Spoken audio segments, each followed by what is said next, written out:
Пошли. Все вместе. Какие ваши доказательства? They want you to comply. Cancel culture is about canceling. Cocainum. Up yours. Woke moralist. This is systematic bullying that's happening. Up yours. And they believe that they can then Woke shut us moralist. up. Not only can you take a load, you can take the ultimate load, and even better than that you find your true calling and destiny in your willingness to take the ultimate load. They seem animalistic is what I mean. No, they're worse than animals. Up yours. The woke mob, they ruin everything. They stopped Woke Ben moralist. Shapiro from going to events and speaking. They stopped Ann Coulter from doing it. I will never surrender even a single inch of ground to a pitchfork mob. You never cave to the mob. We will never bow to the mob. Ever. No matter what. Have it your way, buddy. You sons of bitches. Beta! I did everything right and they indicted me. Do you see the final expression of cancel culture in terrorist groups like?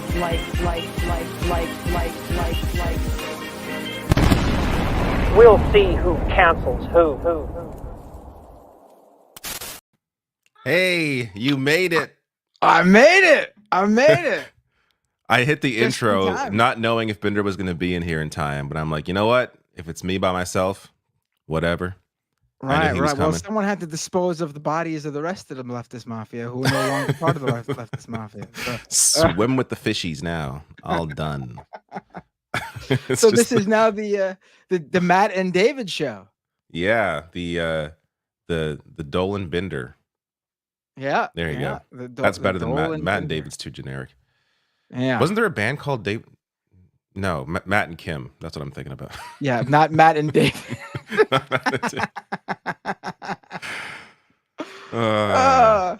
So how you doing, David? I'm okay. I was at a concert last night, and I feel sick today. I don't think it's the concert though, because I think it was, it wouldn't be that immediate. So Who'd you see? I'm probably getting something.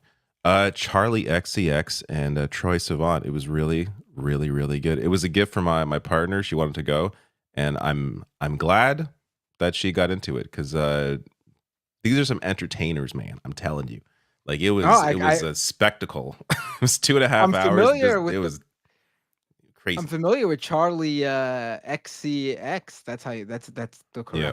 Obviously, I'm not too familiar, but I don't know the other person. What's their big hit? So he's an Australian.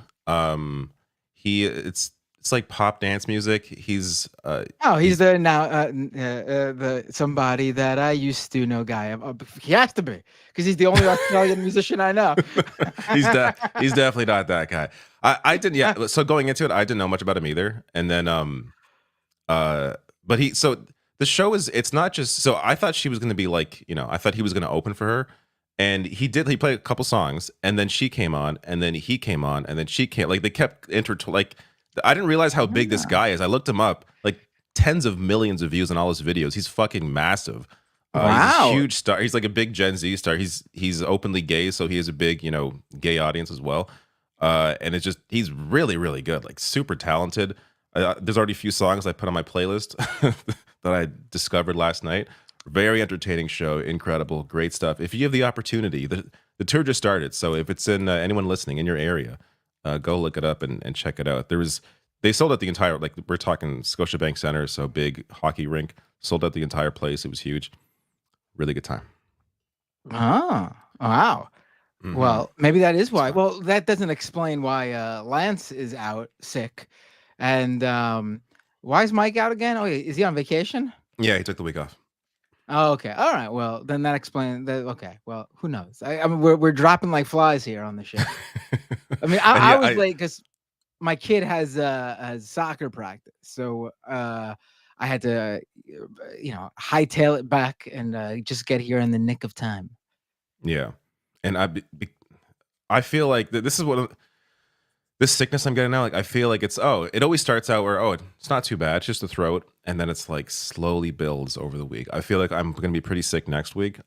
But I hope it's like a 3-day thing and not a whole week thing. Sometimes I've been lucky and it's been like a couple days, few days, it's over.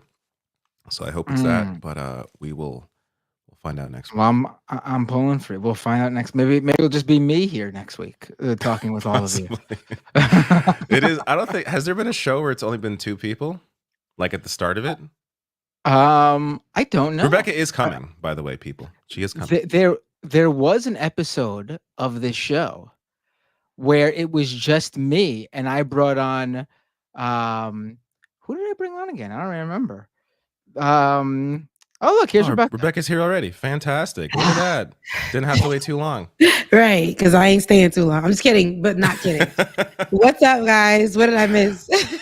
Yeah, we just started like 5 minutes ago. You missed nothing. Just talking about, I went to a concert last night. Charlie XCX, Troye Sivan. Oh, it was really good. Yeah, she's still a thing. Yeah, she's still a thing. I mean, the tour just started. Rude, so you know, Brat Summer's over, but the tour just started I think last week. Oh, okay. Because that's who came out with the Brat thing. Yeah. Okay. Well, I used to be somebody I listened to back in my college days. Yeah. Yeah. I first heard of her like 10 years ago. Yeah. She played that, like, she had like a big song back then. She played that last night as well. Yeah. But yeah, and then she's kind of had like a resurgence, and now, you know, from the Brat thing, the whole Brat thing. Yeah. Okay, good. Awesome. How was the concert? Because I know you do not like it was to really be good around big crowds these days. So how was it? you couldn't avoid it last night. It was a freaking massive crowd. I went to there was an opening act as well for I was telling Matt, Charlie XCX and Troye Sivan kind of like, they both played like back to back over the course of the night. They have a few songs together too, so it wasn't just like him opening up for her, but they had another act opening before them, which was really good as well. So Shy Girl, I think was her name. So after they went, I went to get a second drink because when we first got there, we all, you know, me and my partner both got a drink, and then I finished it pretty quick. So I want another one. I went out. Oh my God, the lines to get a drink. And there's like little bars all around the arena. Like I'm just like walking around. There's massive line. I'm like, forget it. I'm not gonna. It's fine.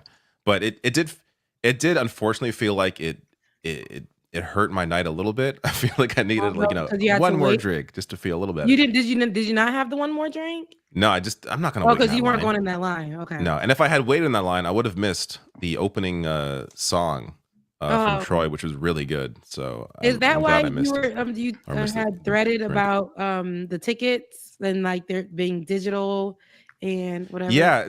So this is something I've just learned recently because I've actually been to 2 concerts recently. No, you can't print things out at all anymore. Like it has to be through the phone. Oh wow! Like it's like wireless. Like you walk in and they kind of tap your phone and that's how you get the ticket. I guess it's a way to protect against scalpers.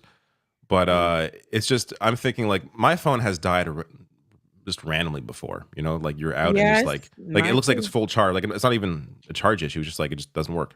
That's happened before to me. So I'm thinking if that happens, what am I gonna do? Like that's it. Like I can't go. You're not gonna go see Charlie XCX. That's what you're gonna do. But why wouldn't they trust that? Because you can print out the QR code for the ticket if they need it. But there wasn't the way the ticket works, maybe through the site there's a way to do that, but I was looking and it said to use the app. So but like through the app there's not even a code, there's no QR code at all. It's just like it's purely just like I think it's NFC or whatever it's called. Like it's just wireless technology where it just like taps it and then it works. But luckily my phone didn't die, so it was all good. That's happened to me before where I had to go to a concert here at the Roxy. It was a cold winter night. They had just opened the Roxy. And who did I go see? Her. I went to go see her. And I love her. And it was her first concert, so she was in smaller venues. And it was like standing room only. And that's when I knew I was never doing standing room only after that time. Because back in the day, you got energy. You could do standing room only, people bumping into you dancing with them. It's the whole thing. After that, no, I said I got to find a seat. I don't give a damn. I'm going to pay extra for it. But I know that my phone died. I got to the front and it was so cold. And I thought it was one of those things where you're just gonna jump out of the car or the Uber, have your little outfit on, your little jacket. But they had me outside because I had a paper, but my phone died. But I did print out paper. So I had the little paper in my bag. They let me go through with that, but I can't imagine because my phone had died or something it did. And I don't know, why was I going to a concert? Phone dead. How did I get in another car? Those are questions that I can't remember. But it could be troublesome because after that, like, what if I was stuck in the cold, dead phone, and I couldn't get into the concert? My feet, I had on heels. I always wear heels, and I had on some tall ones that night. That would have been terrible. But I don't know why they've done away with that, because we still need a way to, like, what's the other option when I'm guessing you could probably go to work? there's probably some customer service you could go to and figure out whatever your order number was or something. Maybe, I don't know. And as long as your ID is on you. But to your point about like you were standing, so this was mixed standing and seating. Like it's a big arena, so there's seating all around, but you could also like around the stage you could stand. And even though we got seats, we stood the whole time anyways because like everybody is standing. So it's like if you sit, you're not gonna you can't see as well. So we're standing the whole time, and there are parts where I'm like, I'm enjoying the show, but I want to sit down and enjoy it. But the music is the kind of music where you have to be up. Like there aren't really many slow songs. So you was over there dancing and enjoying yourself. It was a good date night. Yeah, it was good. Let's see some of those moves, David. Let's see some of those moves right now. That's why I needed that extra drink, because the moves weren't as good as they could have been. Oh. But it's just like you're in your little, so you can't do much. You're just like, Did you know the rest of her music though, or was she just doing some older songs from that time? No, I know the album because I listened to it since my partner got into it, and she shared the whole her whole thing with me.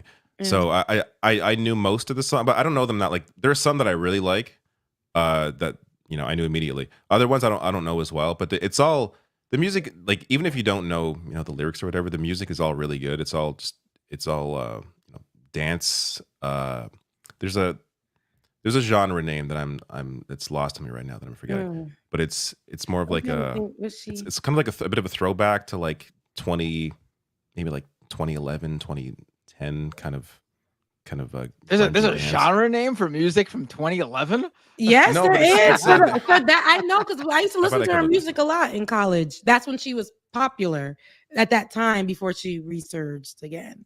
But I know she went through that drama too. And I mean, the internet calls it dance pop, electro pop, pop punk. It's not really pop punk, alternative pop. Yeah, there's other. I could see it as alternative pop. Yeah, it's like alternative pop, basically. Yeah. But anyways, it was a good time. I'm glad you enjoyed yourself. Politics now. Sounds good. You sure you don't want to go another hour with? I have nothing to talk. I could add more. No, I probably it's good could. to hear that you went out though, because I know that you have been very like protective over like going around big crowds or whatever the case may be. It's in a setting like that. I don't mind it. I don't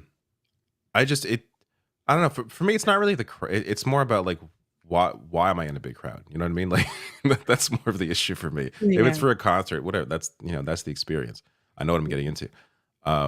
Actually, I hate traffic more than crowds. Like if I have to sit in traffic, that's terrible. Traffic here, going to a concert, you get both of it. You get the traffic in this damn city, and you go right into a crowd. So walking to the door feels like traffic. Getting inside the venue feels like traffic. Going to your seat feels like traffic. But if you have a seat, the people around you control how you even sit in your seat. Sit down, stand up, people singing, get out the way. Excuse me. So it's like, you just don't, it's just, I've learned to, if I really like an artist and if they're going to be at a venue that has seating, but that has like there's a place called Tabernacle here, and I will go there because I know the type of artist is going to be neo soul, R&B. It's a good crowd. But like I went to see Maxwell last year. Was it last year? It was 2 years ago. I went to see Maxwell and Jasmine Sullivan. Very great lineup. And they were at the State Farm Stadium. When you go to places like that, when you go to the Mercedes-Benz Stadium, when you go to State Farm, I was going to turn around. When I seen the traffic, I was looking for the exit to just go on home, forget the tickets. And I had floor seats then. I'm so glad that I did, because when I looked at the crowd for the drinks and to go to the bathroom. I was like, yeah, it was a great concert. But as soon as I saw Maxwell preparing to, do the little last slow song, I began to go to my car because that would have been hell and I would have been there for another 2 hours. But here is just traffic. So I like the festival vibes or the smaller venues where you can kind of get in and get out type of vibes. Yeah. Yeah, for sure. I agree. Mm-hmm. Well, I do have several topics. I do. What are we talking about today? Because I'm several early. things have happened that I haven't, like, some of them I haven't even watched. I'm just like, oh, this sounds interesting. Well, okay. I mean, the big news today was out of at least in this little world of ours. Was North Carolina. Is the lieutenant governor of North Carolina, who's a Republican. The porn. It's something. I didn't read much about it. Do you know the details? I just saw some. So this is. Let me quickly just pull up everything. So I have it all in front of me. So Mark Robinson is lieutenant governor of North Carolina. Mm-hmm. He is running he is the Republican nominee for governor. Mm-hmm. And this was going around that CNN was about to drop this huge story on him, and it was likely that he's considered dropping out over it. Yeah. He's not dropped out. He's defending himself, but the question was, what could this possibly be? Because this is a guy who there's already been numerous stories about. There already were accusations of anti-Semitism with things he had said about Jewish people dropping. Mm-hmm. He had already said things about trans people. He had already said things, a story had previously dropped where multiple people who worked at physical, like brick and mortar, peep show type adult entertainment facilities claimed that like 10 or 20 years ago, Mark Robinson was a regular at their place of work, and they would see him there, and he would be partaking in the peeping. And this is a guy who's Mr. Republican religious. He's out there. Mm-hmm. There was a clip going around of him saying that we keep trying to empower our young girls to use their brains when we should be empowering them to take care of down here so they don't get abortions. Really nasty stuff coming from this guy. Yeah, I'm looking at it now. Yeah. So all of this is out there about him, and it was like, what possibly are they going to drop? And so this CNN story drops from Andrew Kaczynski and M. Steck over at CNN. And, the headline doesn't do it justice, because looking at it, it's just, I'm a black Nazi. A North Carolina GOP nominee for governor made dozens of disturbing comments on porn forum. Honestly, that's like, we knew he was a Nazi because he'd been saying anti-Semitic things. But the details, first of all, he that is a quote from him. He used that. He was very explicit and sexual on this adult website forum. This is where they pulled this all from. He enjoyed, and there's nothing wrong with this. Obviously, this is completely fine, but there is something wrong with it if you are an anti-trans bigot. He claimed that he enjoys watching transgender porn. Yep. He referred to himself as a poet. Like, this is, if you go through it, some of this stuff that he says is really incredible. And this is a guy that Trump has endorsed. The website was called Nude Africa. I mean, I mean, keep going through. There's some more here.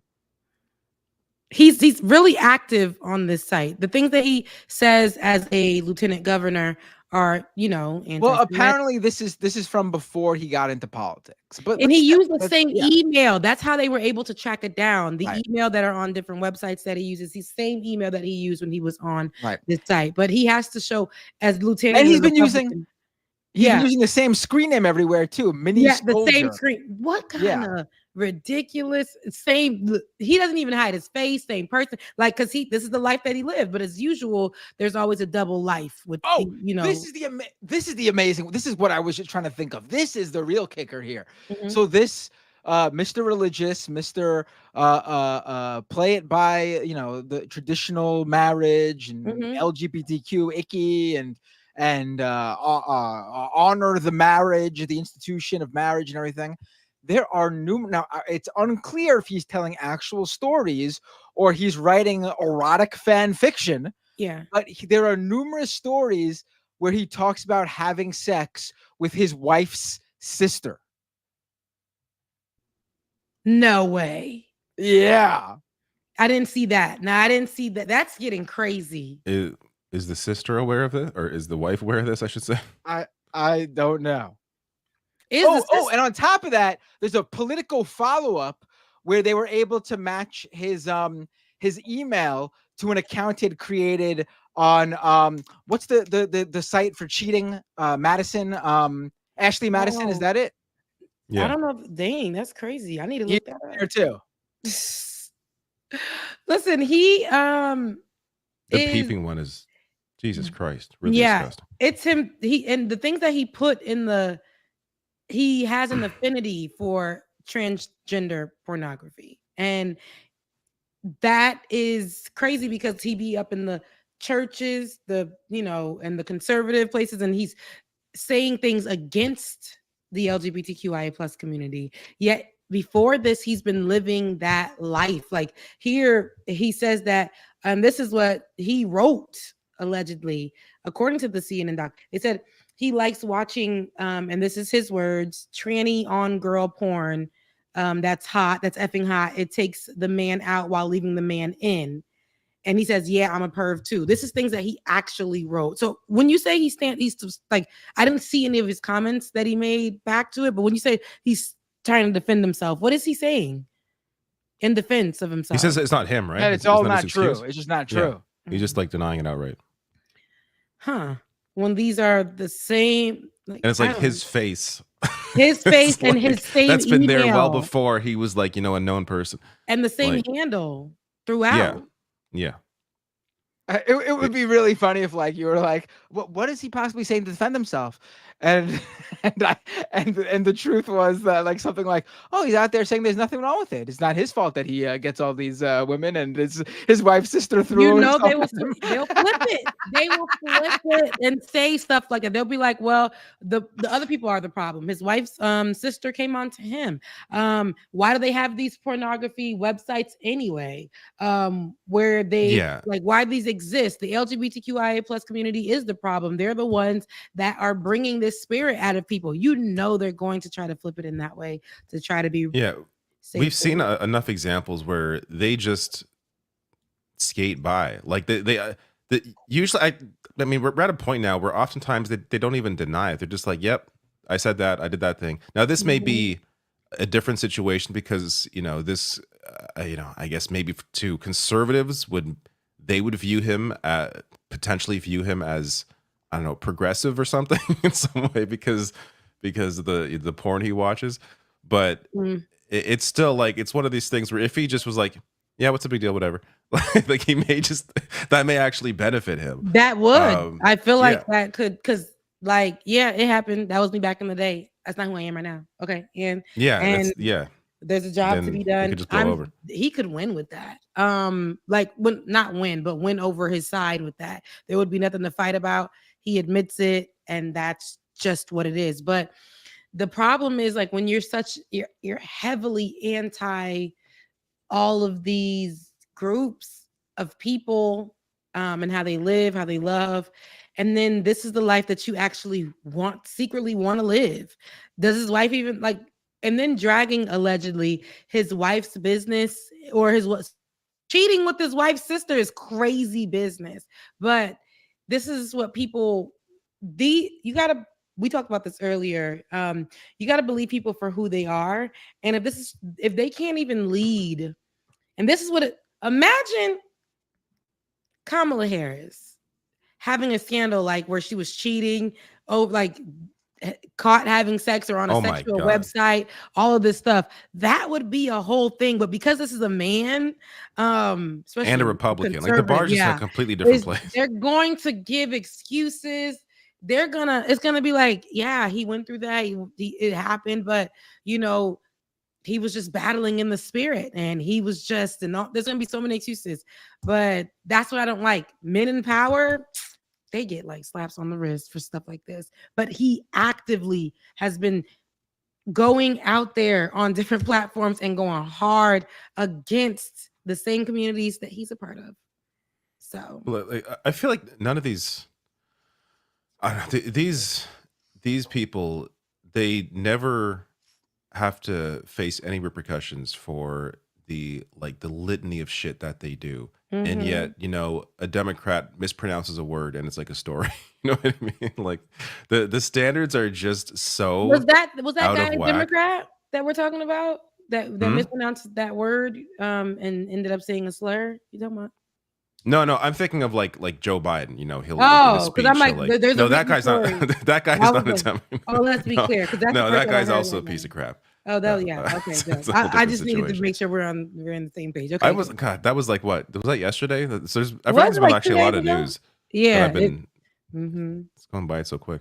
Yeah, I don't know what's gonna happen with this guy. I feel like nothing. He's gonna stay in the race. Yeah.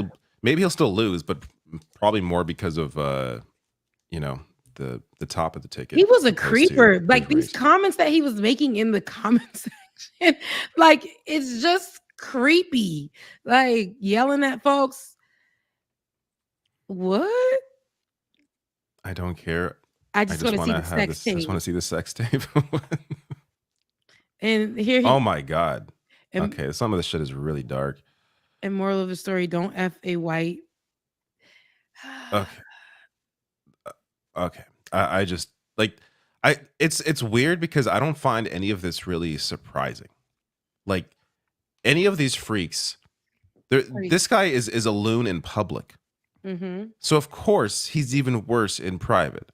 That I feel like you can apply that to most of these politicians. If there was a lunatic that, you know, you could think of that is terrible in public, they're probably a lot worse in private, and we just don't know the whole story. That tends to be what it is. Absolutely. And him having a life before this lets us know there's so much more that will probably come out. People have probably dealt with him in North Carolina in some kind of sexual manner, maybe paid off in the next day or two or whatever for their comments. But I'm pretty sure we'll hear some more coming out of it. But sounds like to me, he probably will just say, that happened, but that's not who I am anymore. And that will be just enough for them to go off of. Yeah. And continue the race with. Well, that's that story. Any more on him before we move on? No. That I just found out who he really was the other day. Yeah, not really, but we'll see how that goes. I am very interested to see how that Black Nazi goes forward. I'm like looking up stuff right now to see like it's a lot. It is. It's uncomfortable. When I was looking at it earlier, I seen it. The comments are very strong. So I'm telling you, somebody's gonna come out and say that they've been with him, and he gives sexual assaulter vibes, even in the comment section of the porn site or whatever. Yeah, he gives, I don't want to put that on him, but he gives creeper. He gives, and I can guarantee you it's going to be some heavier stuff that come out about him. That's how it works. Yeah. So, the Teamsters union has decided not to endorse, which is interesting considering Republicans are incredibly anti-union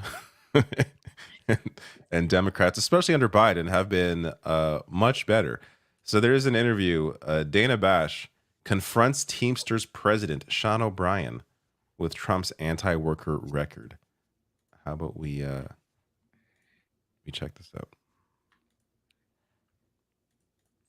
I want to ask a little bit more about that polling. If it is accurate, it would mean that almost 60% of your members do prefer former President Trump over Vice President Harris.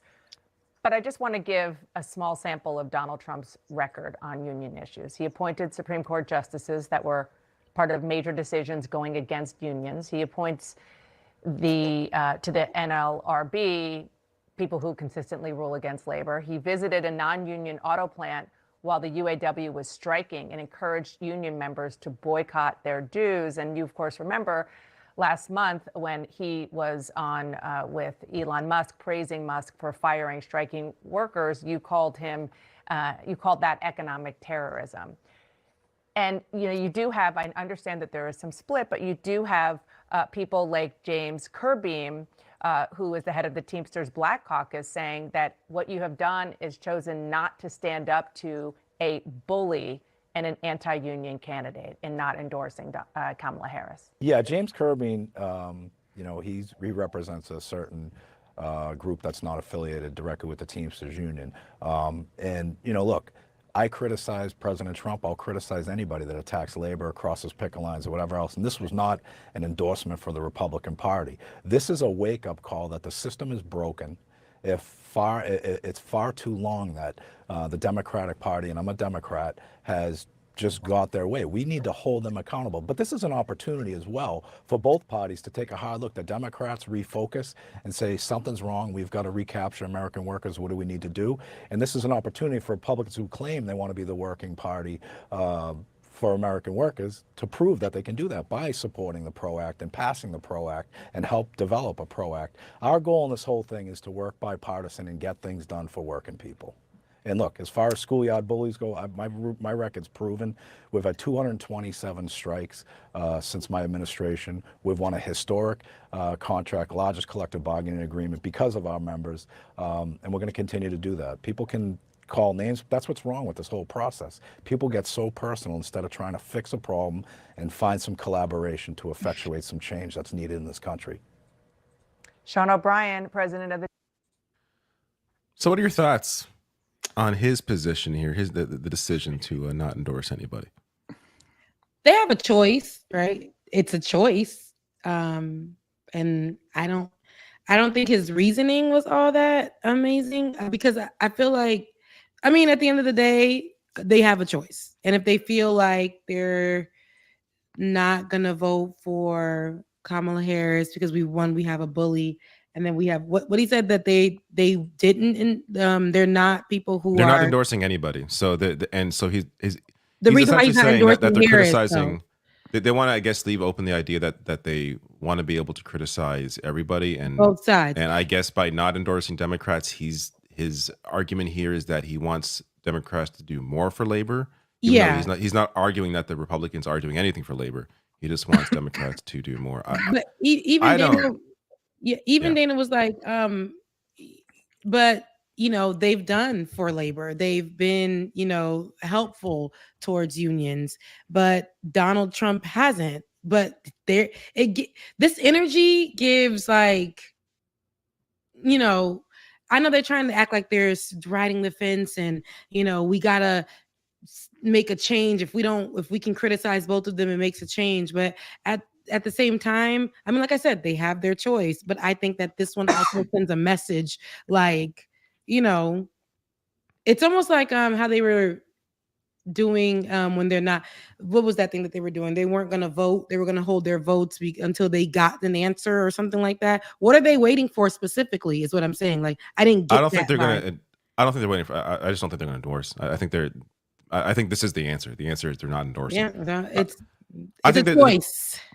I think the decision here is driven more by the fact that membership is more split and I think it's more pro-Trump than pro Kamala Harris.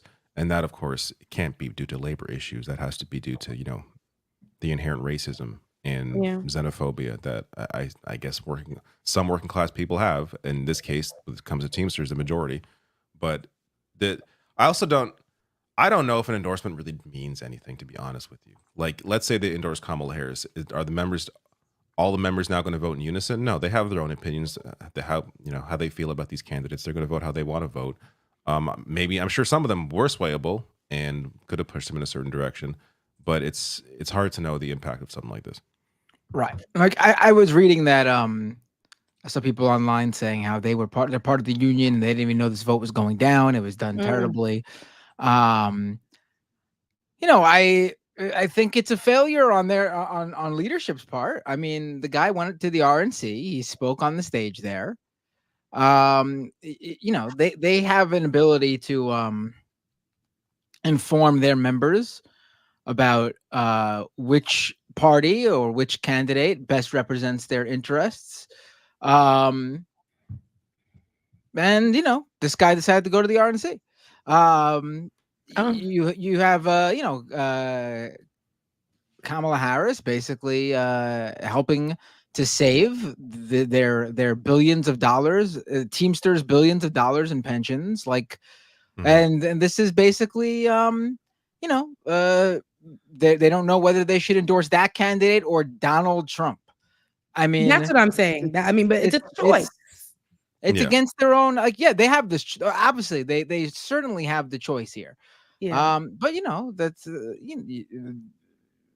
people will always certain types of people will always vote against their own interests in order to stick it to everybody else. But they're I've seen Sean O'Brien, from what I've seen, has definitely been more openly critical of Republicans than Democrats. I have, I think, at least 2 videos on him. I want to find the guy's name, the Republican's name. I mean, listen, I don't know. I don't think this guy's like a secret Republican, but I think he let Republicans take advantage of him. I think he got played. He showed up on stage and gave the Republican Party the ability to pretend that they care about labor. Yeah. So here we go. It's Mark Wayne Mullin. So Sean O'Brien has had a couple run-ins with Mark Wayne Mullin during committee hearings. Let me bring up these were fun clips from what I remember. If I can find the clip. So here we go.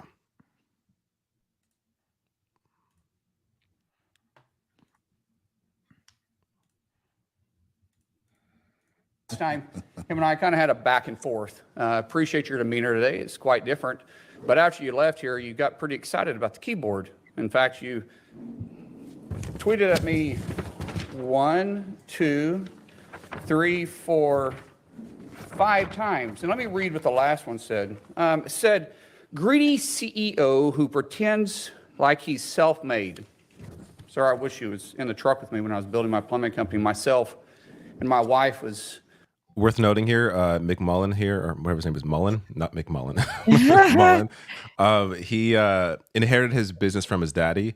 He did apparently grow it, but he still inherited his business and has not really acknowledged any of that.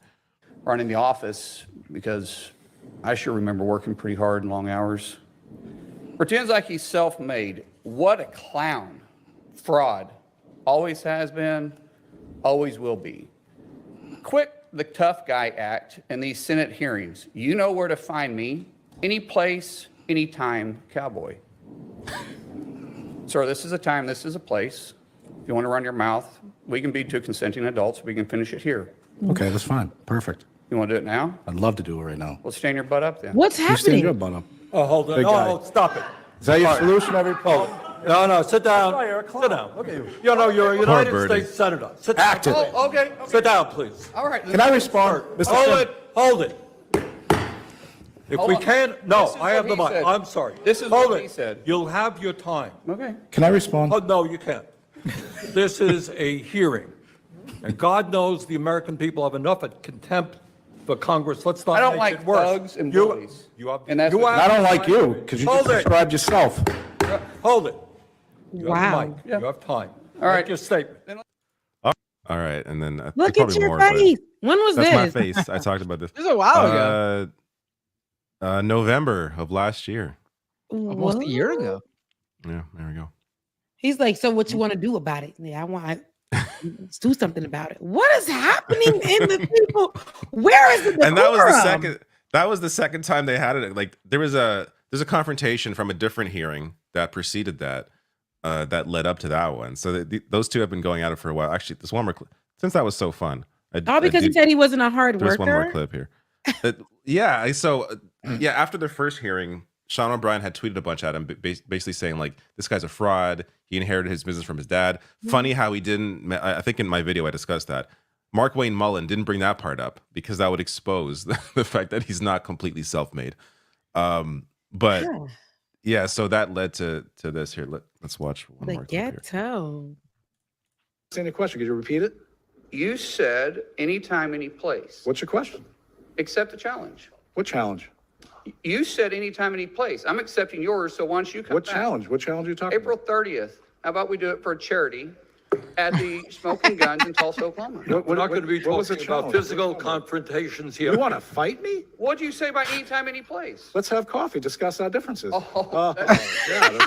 All right, well, let's sit down and have coffee. I'm embarrassed. But They make him I out. don't back on anything. You did. You're the one. Bernie You're about to 100 lose every piece of hair he should be got the left. most influential people in this country, That's it, making man. changes. You're focused on. Okay. You're Thank focused you. on Thank debate you. that's not Fine. even relevant. You're an embarrassment. You're an embarrassment. They went silence after Oh, that makes sense. this hearing Bernie is pissed. condition of the working class in America. You That's brought why a thug into this. You're the biggest thug here. You brought him in. All right, You're the biggest thug. Even Look, your I don't colleagues know call you. why you do what you're doing, Senator Hassan. Thank you very much. Poor. Oh my! I think I said poor Bernie. Poor has no Bernie. idea. Poor Bernie. Yeah, look, it is for Bernie. But it's funny. Bernie had to get a little bit angrier. Bernie had to be like, shut the fuck up.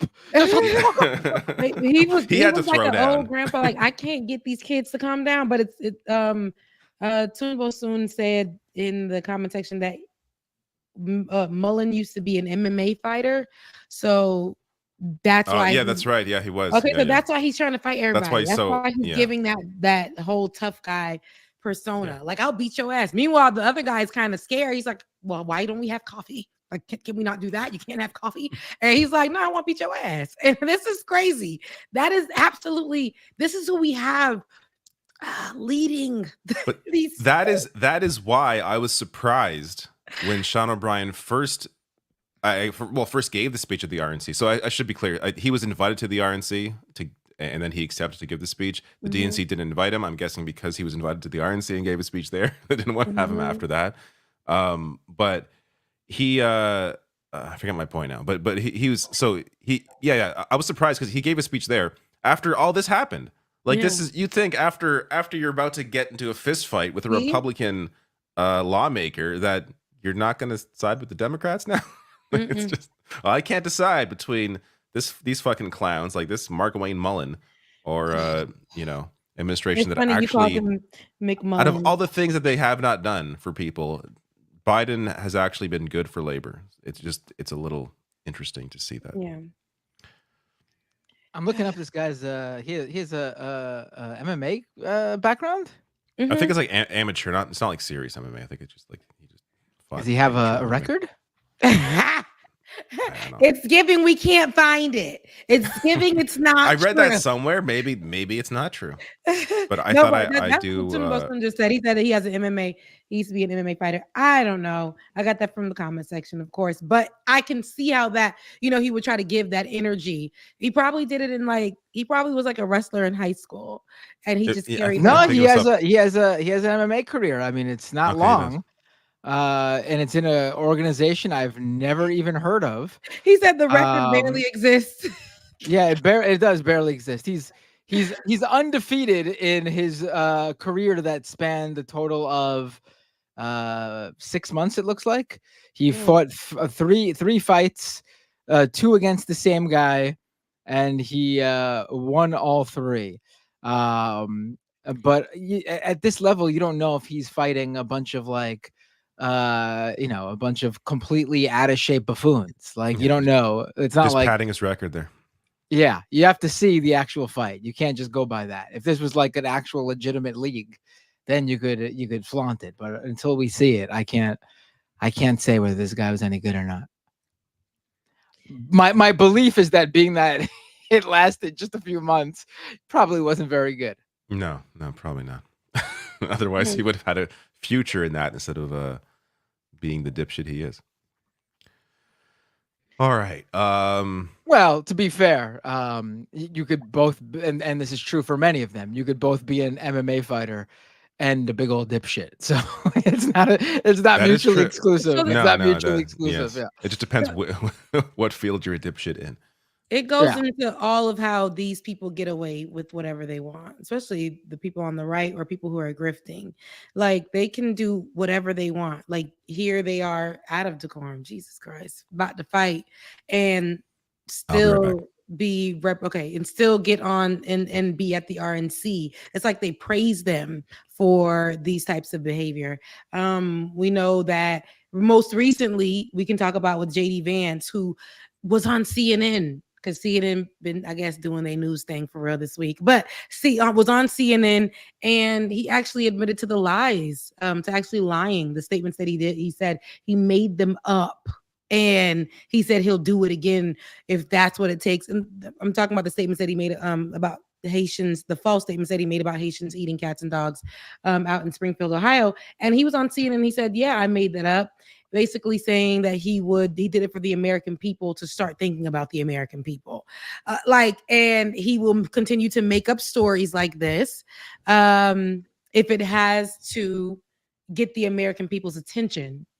And I'm like, to what? Basically, I think it's to like immigrant issues. So they weren't worried about it. So if he put this story out there, then they would now make it a serious issue.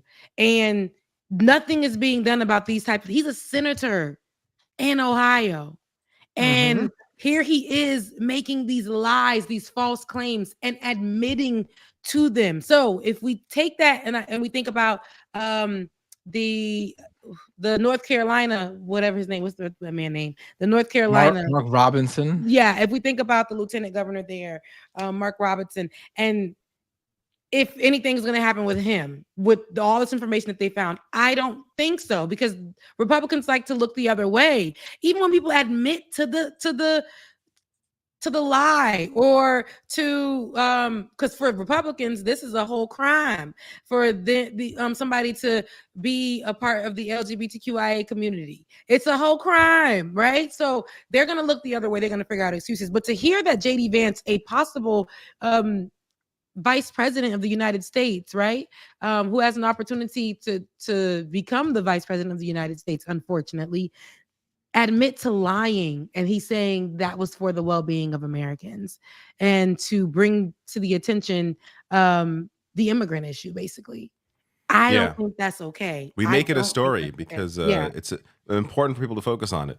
Yeah. But he wants people to focus on it in the way that he wants them to focus on it, by demonizing people that he wants others to view as outsiders, as scary, as this is the reason to vote for us because they're bringing crime and drugs and all this garbage. And like if people, regardless of who it was, were actually stealing pets and eating them, you wouldn't have to put a focus on that. Would be a story that if tens of thousands of people were stealing people's pets and eating them, that would be a news story regardless. In his whole state. Like if this was happening in your state as a senator, you would have taken care of that. I love that a lot of people who, of course, were siding with the Haitians to protect them, they were demanding, other senators, other lawmakers, everyone who's a representative of their state or who has the same seat or whatever, they said, hey, yo, we know how this works. As a leader of the state or the city, we know when the calls come through, they're recorded. Where are your records of this? Not my camera going out. Where are your records of this? Where are your records of these calls? And he had nothing to say. And finally he admitted after interview after interview after interview, he said, this stuff is happening. This is happening. This is happening. This is happening. He goes on CNN and says, yeah, I lied. And so what? And it was so dangerous that now people's lives are in danger because of this damn lie that he stated.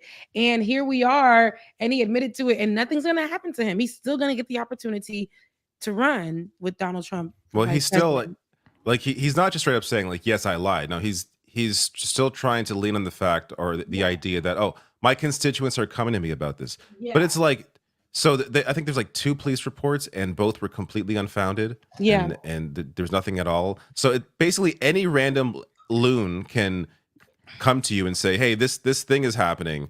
You should talk about this. And then the vice presidential candidate for the GOP will talk about it because one guy came to him and regardless of what it is, some wacky idea. Hey, the aliens, actually Kamala Harris is really an alien. I heard my constituents are telling me about Kamala Harris is actually an alien. Like, is he going to go out and say that shit? Like, no, he'll say whatever feeds his narrative, whatever he wants people to think. This narrative, it hurts people. Like, it's going to hurt the immigrants. It's already hurting them, and it puts their lives in danger. And this is what I'm saying. Like, how are we not taking that serious? And I'm not saying us here, but just American leaders, how are some of them still siding with this? This is driving out division, and it's putting their lives at risk. And for all of this time, he doubled down on that. And not only is he standing on where he's like,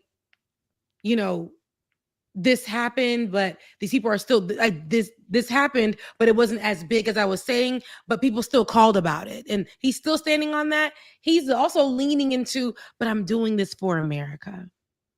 I lied for America. I'm doing this because America, if we are going to make it through, I got to lie about the immigrants because the immigrants are the problem. And he said he'll do it again. And then Donald Trump comes behind him saying that he will deport all of those Haitian immigrants in Springfield, Ohio.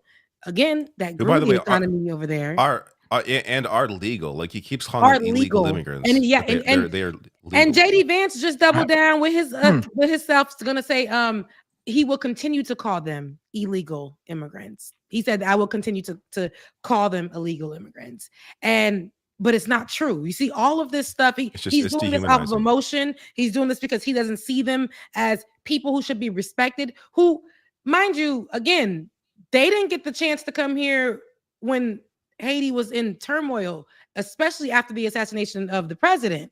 They didn't get the opportunity like Ukrainians did. So they came here, they found another way. They came here through a program legally, 15,000 of them, and they built up Springfield, Ohio, and their economy. And of course, I said in the video that I made, it's growing pains because these people have been used to one thing for a while in that dying city. And so having Black people come and revive it, of course, people are getting uncomfortable with it, but it's not as big of an issue as JD Vance tried to make it. But he did make sure to hone in on the fact that it's immigrants. And if we can get immigrants as the leading conversation in here and make it seem like they're actually causing trouble, then this can be one of the things that we run on, and we can get not only America's attention, we can get the right's attention and make sure that they know we're all about them, and we'll get the immigrants out. Then Donald Trump try to mention Aurora, Colorado, and Venezuelans, I believe, over there, and said that they're bringing in a gang issue. And if he becomes president, he'll also get them out. Then people expeditiously said that's hyperbole. That's a lie. We don't have that issue here. Again, this rhetoric can put those people's lives in danger. And those people here are here on a program legally in that area because they have an influx of Venezuelans over there. And this is the problem. It's like, it's a very scary thing to know that these people have a chance of becoming the leaders of America. And they will lie, and they will put people's lives at risk, and they will tell you basically, we will whitewash your city for you if you vote for us. Yeah. That's what we'll do. No immigrants allowed. Yeah. I wonder how effective it'll be, though. Like, I think this message just works in the same people that they already have. Like, you're not, if you're voting because you think immigrants are scary, then none of this, like, this is just feeding into what you already had that position that you're going to vote for Donald Trump. Yeah. Like, if that's your position and you can't be moved off of it, this is, I don't think they're winning anybody new with this kind of trash. Yeah, but they're not winning anybody new. But these people who came here and they had their head down and they went to a city that nobody even knew for a reason, because they wanted to make sure that they don't get involved in nothing. They wanted to go somewhere quiet where the jobs were flowing. They didn't go to Miami. They didn't go to Boston. They didn't go to New York. They went to Springfield, Ohio, because they knew they can just go there, have these jobs, go home, have an opportunity to continue to build and move forward. And here it is. They got attacked. And not only with this rhetoric, they're getting attacked. It's all of the Haitians in the United States because, I was saying as well the other day, I live in a Trump city. Absolutely. I live in a Trump city here in Georgia. And people were like surprised, right? They were looking at me like, not a Haitian being around here, like, because I have a big Haitian flag in my car. And all of these cars is coming by. I'm in the parking lot. They're looking at me. They're walking by. They're making sure that they let me know that they see me. And I'm like, yeah, I'm probably gonna have to take this down off of my car. And I know a lot of Haitians in here who are in the area, we all got something that identifies us as being Haitian in the car. It's just what we do. And I know a lot of Trump supporters or whatever, if you happen to live in those cities, we're going to have I know there's going to be some confrontation. People have recorded confrontation already in their own cities amongst people that see them just having a Haitian flag or speaking Creole. One guy was mocking a Haitian man just for speaking Creole and was like, mimicking him and telling him to go back to his country, then telling him he served or something like that. It was some kind of back and forth. But this is the problem. They're talking to them, a lot of these Haitians, as if they don't belong. But some of these Haitians, I know before this whole incident happened, like I said, this whole cat thing is something that we battled out. That rhetoric was something that came from the 90s. But people from that time that got bullied, I know that went on to serve for America. And one guy lives here in Georgia. He was involved in an incident where he almost died, right? His truck blew up. And he served for America. He goes back and forth with people, racists at his job all the time, who talk about America, America this, America that. And he's like, but I'm the one that served. You didn't even serve for your country. I served for you. And you're telling me that me and my people don't belong. That's got to be so frustrating to have to deal with shit like that. Like, my God. I know. And I was saying, I'm sorry that you have to go through that when you were the one that fought for this country. And they think that by telling you to get out of here when they didn't serve, they just sit in their house and they're taking all of this racist, prejudiced, xenophobia, like just taking all of that and thinking that's how they can throw it at you. Meanwhile, you were the one that risked your life. You almost died. And they're saying that's not enough. You just shouldn't be here because you're Haitian. Mm-hmm. And that sucks a lot. But it's not only the people in Springfield, Ohio, when they put that rhetoric, it's all Haitians now who may live in areas that are affordable, where their jobs are or whatever. And they have to deal with these type of people. It can get real dangerous. Not that it can get dangerous. That rhetoric is not only, it's not true, but it's dangerous for people. That lie that you put out there. Like, are people not getting this? This is dangerous. People's lives are at risk. Since we're on the topic, this is, so Haiti was brought up in this discussion. So Matt Walsh, this is right-wing lunatic, but Ryan Grimm here does a really good job at kind of painting him into a corner. Nobody thinks that it will benefit America to become more like Haiti. Nobody thinks that. Or I would challenge anyone, if they do think that, to explain how that's the case. Like, in what way could this country be improved by making it more like Haiti? When you look at Haiti, what part of Haiti are you saying to yourself, we need more of that? Beaches. Well, we have more beaches than them too, right? Don't we? Right. We're a much bigger country. We don't want a marine invasion and occupation of the United States that constantly decapitates governments and takes the money out of the country and saddles us with we don't want the Clintons debt either. from a revolution. Yeah. Right. Although I don't. So you're saying that we wouldn't want to be like basically a colony that the entire West spends 200 years punishing after the Haitian Revolution. I get that. I understand that, but also at a certain we wouldn't want that. No, yes. We wouldn't want that, but I would also say that that's not entirely why Haiti's in the position that it's in. I mean, at a certain point, as a country, you have to stand on your own 2 feet and take care of yourself. But at what point is that they elect Aristide and we overthrow Aristide? Then they elect Jovenel Moïse. Jovenel Moïse is assassinated a bunch of people with American connections, and we install in 2021. Like, the United States installed the prime minister that we just ousted. Like, so we could say, okay, yeah, you got to get over the, 200 years ago, but like, we're still doing it. Yeah, I mean, and I'm not in favor of, I'm very non-interventionist in my policies, so I'm not in favor of most of the things that we're doing in other countries. We just made the new government in Haiti in a hotel room in Jamaica, and then we insisted that whatever government we made in Jamaica had to allow Kenyan troops to come in under the flag of the UN in order to go to war with the gangs. Yeah, I'm not interested in, if it were up to me, I'm not interested in doing anything in Haiti. Like let Haiti be Haiti and take care of that. That's sort of my whole point here. Let them take care of themselves and their own problems. I'm also not saying that there's like never a scenario where we would let someone from Haiti into the country.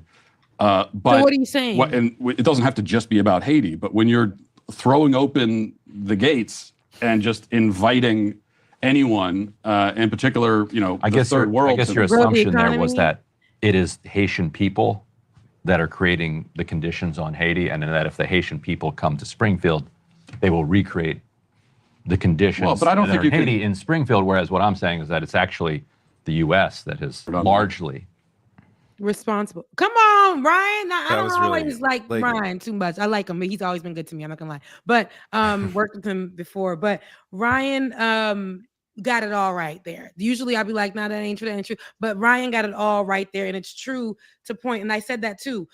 A lot of what happened in Haiti, what's been happening in Haiti, is because the U.S. has its hands in our business and wants control in certain places, and has literally been a part of the corrupt government over there, and sided with made a lot of decisions as to where we are now.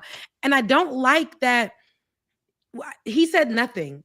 Walsh said nothing serious. It was just like, well, Haiti needs to just figure out Haiti and Haiti. Well, U.S. has always been in our business. And because since Haiti freed itself, it's like it's always been to keep it in line. Like, let them know we still mad that they freed themselves. Every white country will always make it and they're allies with our ops, which is France. And it's always going to be that. So this goes deeper, and it's more than just Haitians having issues in the country, because that's always been the rhetoric here. It's always starting off with, they're poor and they got issues and they have disease and all, and, they can't keep it together. Their government is corrupt, but the U.S. never talks about their part in it. Just like they won't talk about their part in what's happening in Palestine. They don't like to speak about the specifics and where they are and where the blood is on their hands. But here they are coming into the country, which Walsh didn't say, like, listen, homie, what did they do? You're not giving a reason as to why they shouldn't be here. They came here, something was going on in their country.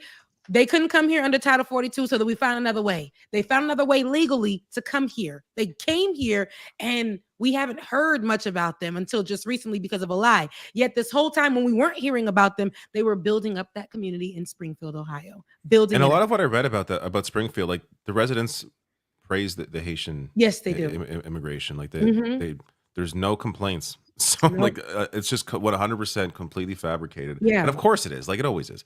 Like this idea that, again, Ryan Grim completely dismantles this idea that Matt Walsh tries to put forward, that what part of Haiti do you want the U.S. to be like? So again, putting forward the idea that Haitians are the problem, Ryan Grim completely dismantles that, and then Matt Walsh like, well, I'm not saying that, no Haitian can have a country. Like he just has nothing to say. Yeah, because the argument's then what the fuck's your argument? Like, what is your argument? There's no argument. There's no argument. It's just xenophobia. It's just like there's nothing else. What have they done? Nothing. But here we are, and we're just gonna make sure that we put out this lie to let the KKK and the racists and the nationalists and all them people do the work for us and run them out of the city. But I love that I have been seeing the unity around them. I know that the Haitian Times themselves were going down there to figure out how to protect them, have conversations with the Haitians there and figure out how to protect them while there. And the KKK and other racist people have made threats to them. So they had to not do town hall meeting that they were going to do for them. But the people in the community came out and were supportive of them. They were going to the Haitian businesses that were open there, trying the food and all the stuff they have brought into the city to show that they're in solidarity. So it's sad to have a senator that's standing alone in this, for real. Like a senator, your whole state senator is talking about your city and making lies, and he's the one that's standing alone in this. So it sucks that he also put Springfield, Ohio itself, at risk. The city has been receiving bomb threats like nobody's business. And this is because of their state senator, JD Vance. So yeah. I would like to share some Canadian news that happened this week that I covered a couple of days ago. I don't know nothing about them Canadians. I figured you guys did not see this. So that's what I want to share, get your reactions. This is so you're gonna see a heckler heckling this is a Canadian party leader, the leader of the NDP, which is the left of center party in Canada. And watch the interaction. Corrupted bastard. So to be clear there, he called him a corrupted bastard. That's what this guy here is yelling at him. Okay. Corrupted bastard. Want to say something? What? Want to say something? You say nothing? What does it mean? That? You got something to say? I didn't say corrupted bastard, but I said. Is that what you said? No, I did not say Who that. Said it? Who said it? Somebody behind me said that. Was it me? Was it you? No. You sure? If it was me, I'd admit it. Bro. But it wasn't. Was it you or not? If it was me, I'd admit it. What'd you say then? I didn't say nothing. It wasn't me. It was a gentleman behind me, I guess. Who is it then? Point it out. I have no idea who it was, buddy. My word. You sure it's not you? No. 100%. You're a coward. You're not going to say it to my face. That's what's up. Say what? If I said something like that to you, I'd admit it. What kind of drama y'all got? Now, I asked you if a confidence vote came up. This was it dude, that guy? Was it that guy? Yes, it was him. Look, this coward would not admit it. Go back. We didn't see his mouth, but you know it was him. Oh no, it was him. It was him. Corrupted bastard. It was him. It's the same voice. It was him. Matt, it was him. There's been a lot of reporting on this already. Like it was him, and he was too afraid to fucking acknowledge it. It wasn't me, buddy. It wasn't me. That was like, it's just what? I just find it refreshing to see, someone in power be willing to stand up to this fucking bullshit. He didn't think it was gonna happen like that. He didn't. Jagmeet Singh has faced, because he's a visible minority, he's faced so much fucking bullshit since becoming leader. And there are, I think, accurate criticisms of his strategy and politics, and the NDP has not grown the way that it should. But when it comes to this stuff, obviously, I'm on his side here. Like there's been, I looked it up. There's been at least 3 times that I've covered where he has been heckled by like lunatics, and he either has there's one. Let's see if I can find it. There's one where somebody asks him to cut off his turban. That's the guy's actual words, and he talks to him in a way where, like, this is like an older man who he just seems like an idiot. He doesn't confront him like this. He confronts him in a way that's like more educational, and it's like, oh my god, which to be clear, he shouldn't have to, like, we shouldn't have to expect that from Jagmeet Singh. You shouldn't have to be, calm and collected in that scenario. But it was just like, it's been wild to see the full on, like, the overt racism on display since he's become leader, which, that's terrible. Canada, of course, has always had. But when you have a visible minority as a leader of a major party, it's obviously going to become more of a talking point than previously. No, he was ready to get on. Like, listen, I wonder what he would have done if he said, "Did you say it?" And he was like, "Yeah, I said it." What would he done? What would he have done then? Would he have hit him? We'll never know. Yeah, we'll never know. Would they have thrown down? Know. But that was good because it was like he was like, "No," and then it was like, "I know you said it." He's like, "Was it you?" It's like somebody was telling him in his ear, "No, it was the one in front of you. It was him." He's like, "No, I know you said it. I know you said it." And why did he get so scary like that? You following that man around, you got him on video, and then he comes in your face and he's like, "Just say it to my face." And that shook. So this is from 2019. NDP leader Jagmeet Singh being confronted at Montreal's Atwater Market by someone who advised him that he should remove his turban. Bonjour, monsieur. Hello, How are you? Good to see you, sir. You okay? Yes, you too. Pleasure to meet you. You know what? What's that? You should cut your turban off and you you look like a Canadian. Oh, I think Canadians look like all sorts of people. That's the beauty of Canada. Yeah, but that's okay. I don't agree, sir. In Rome, you do as a Roman. Hey, but this is Canada. You can do like whatever you like. All right. Thanks. Like And who just is the he? Who was the guy that overt, spoke with him? insane racism on display here. Who was the guy Like, it that is spoke with him though? Just some random resident at the market. It's just some And dude. you think that you can come to me as a leader and speak to me that way? He was calm here. Yeah, and I think that what we saw recently was he was sick of the shit. He was sick of it. Well, he was. I think that the difference here is they're face to face. They're talking. It's not like he's being heckled here. Like it's kind of a different That situation. man said you should cut the turban off. Yeah, but it's it doesn't make the comment any less disgusting. Oof. No. There's actually one more. Let me see if I could. There's find another it. one. Dang, Yeah. he's just getting he got there's it rough. Sorry, there's actually two more. I don't know if I don't know if I want to show all of them. It's over and over again. So let's see if I can find the clip of this one.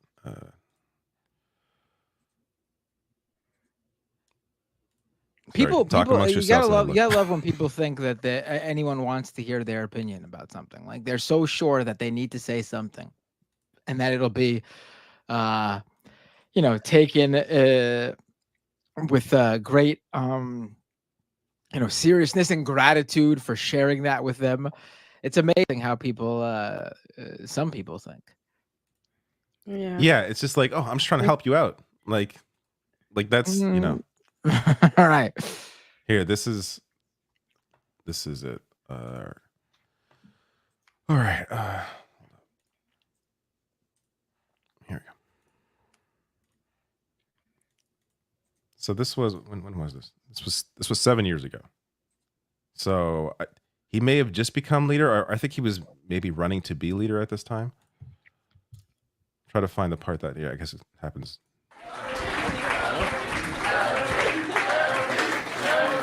So this is like with, I guess, meeting with people that support him, and then someone is there to, stir some shit up.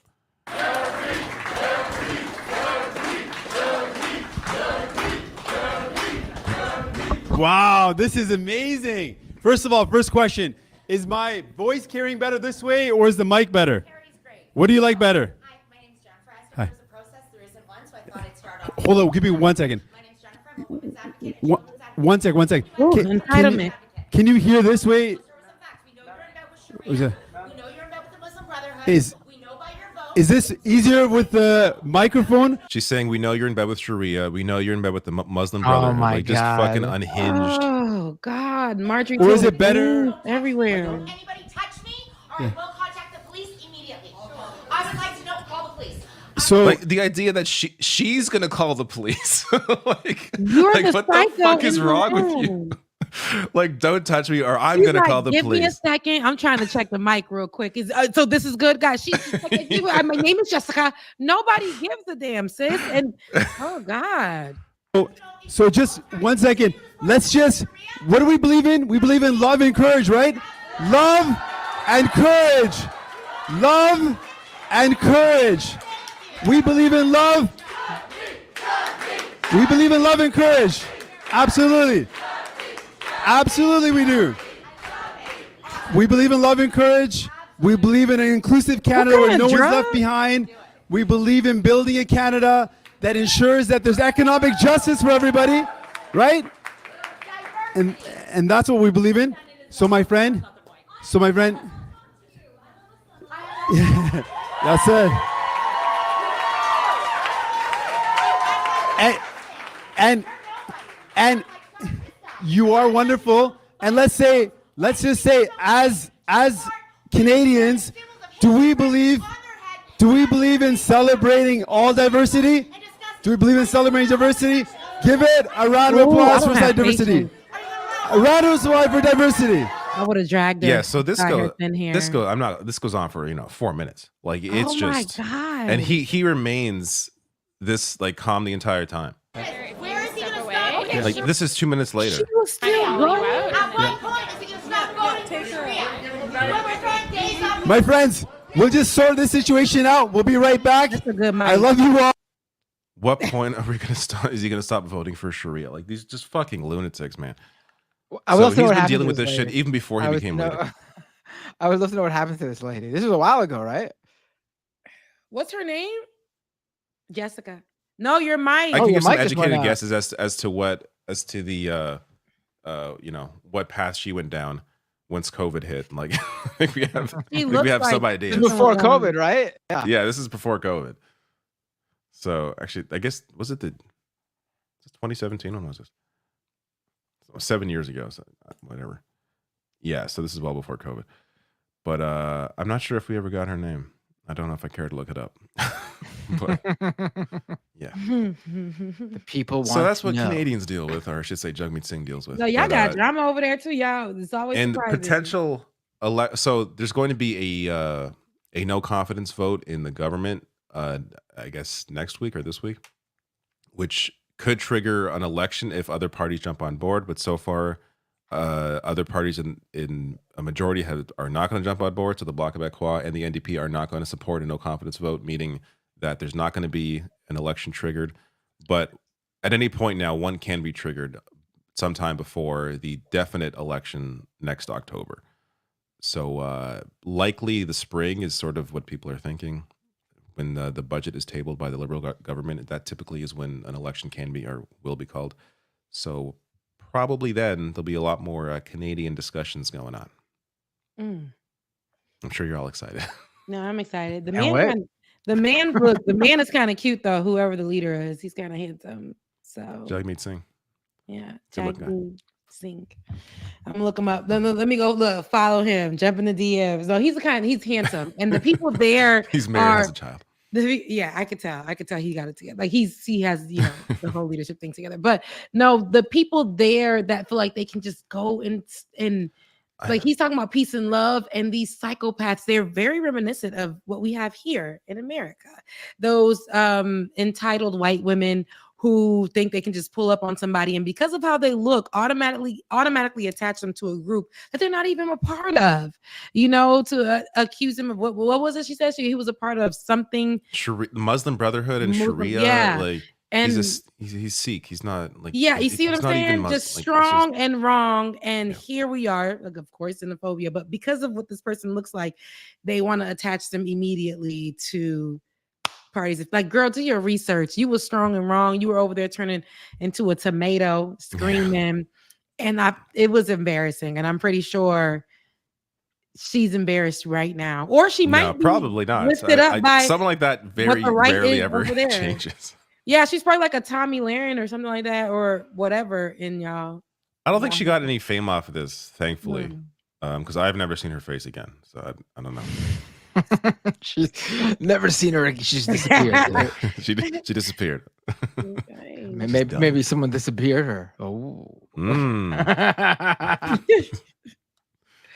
No, luckily there's just not the I guess it's changed now probably, but at least at the time the environment wasn't the media environment wasn't rich enough for someone like that to just get famous off of being a racist. Yeah, at that time.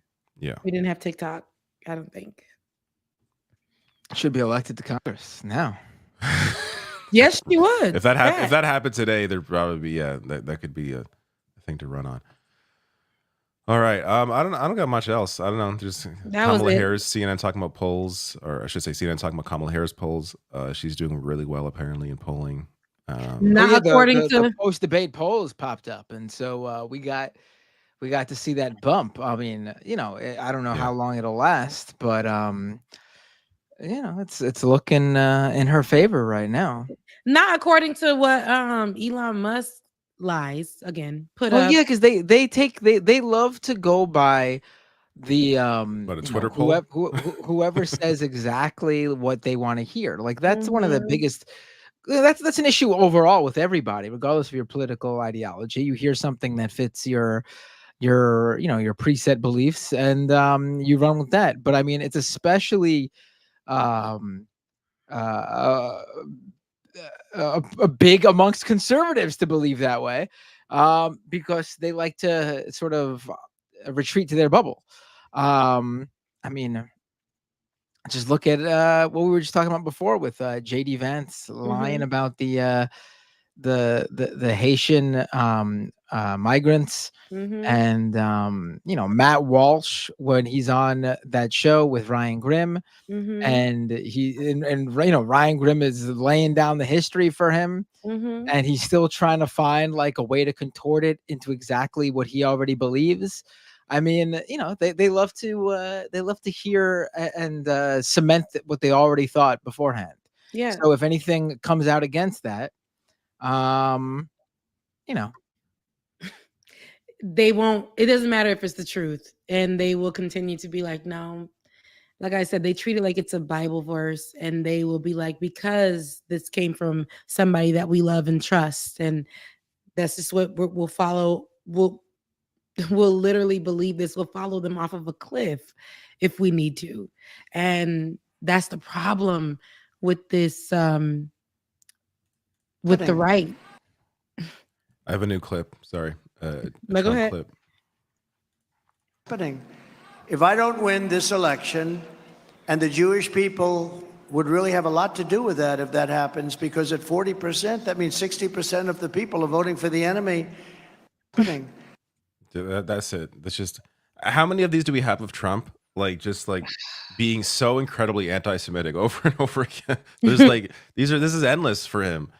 And like, he cannot divorce himself from the idea that just because you're Jewish doesn't mean you want Israel to commit mass murder. Like, it's such a, Trump just thinks very, I don't know. There's nothing there's no way to explain how he. Yeah, he's gonna. Like I was saying, his baseline is always gonna be like anti-Semitic, It's just pro him, whatever. LGBTQI. Any of these groups of people, he will make sure like that he aligns anything he says with hate with that, and just, hey, listen, I'm gonna make sure that I get these immigrants out. Everybody's like, woo, yeah, that's so great. Hey, we're gonna make sure that men and women can only be together. We're gonna make sure that women can't have abortions, like late term. And it'd be like, late term, nobody's having an abortion at 9 months, my guy. Like, where are you getting this from? But he puts this out there to make sure the fear mongering and all of this stuff. This is what's happening. It's almost like these people are okay with not doing. No, it's not almost like.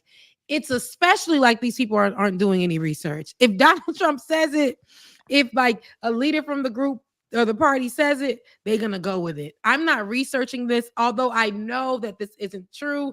We're just gonna have to go with it. And he doesn't care who he's in front of. Hey, listen, like you're Israeli, right? All right, cool. I will make sure I continue to obliterate all Palestinians. Like, vote for me. Vote for me. And they're like, you know what? He feels like that at all people from Israel, like any Jewish person or whatever, because he's small-minded. He don't know much. He doesn't know how people work. Has he ever had to apologize? Like, has he not apologized, but because he hasn't, but has he ever walked back anything he's ever said in terms of like anything? I can't remember. No, like I don't think he ever has. Because it doesn't. Because this is why he's so free to do just whatever. Because he's never had to face any repercussions. He's never had to walk back or felt the need, I guess, to walk back anything. He's just always, or the most he'll do is talk out of two sides of his mouth, where he'll just say one thing and say the opposite. But he's never felt the need to like address a previous comment. Or he'll lie and say he didn't say it. Yeah, or he'll just do that. It? When did I say that? And then people will be like, but she said it on January 22nd, or you said it at 5 p.m. on and there October are things 3rd. Like, and there are things that are never brought up again. Like when he was running in 2016, he said everybody will have healthcare. It'll be government run. We'll pay for it. Everyone's gonna have it. Why bring that up in a debate? Like in a healthcare question. Hey, on this date to this person, you said this. This is an exact quote. Mm-hmm. Where are you on this now? Like, why has when did I say it? Misquoted. And bring up the fact that you say this while claiming that Kamala Harris wants to give everyone health care and she's a communist. How do you square that circle? How do you at one point He will say, support this? He will look y'all in the face and say, never said it. And they'll be like, when did you say it? They have the dates and never said it. Then play the damn clip. Play the clip in the debate. Here's you saying this. Respond to yourself. That's not me. That's not me. When did that happen? That's not me. But at least put him in that situation, because I want to see what the fuck he's gonna say at that point. Like, play the clip in front of him live on television. Yeah, for sure. And I mean, he'll find a way out of it. You see when they asked him, he's doing it. Yeah, and when he was I know, at but NABJ, I want to see him find that way.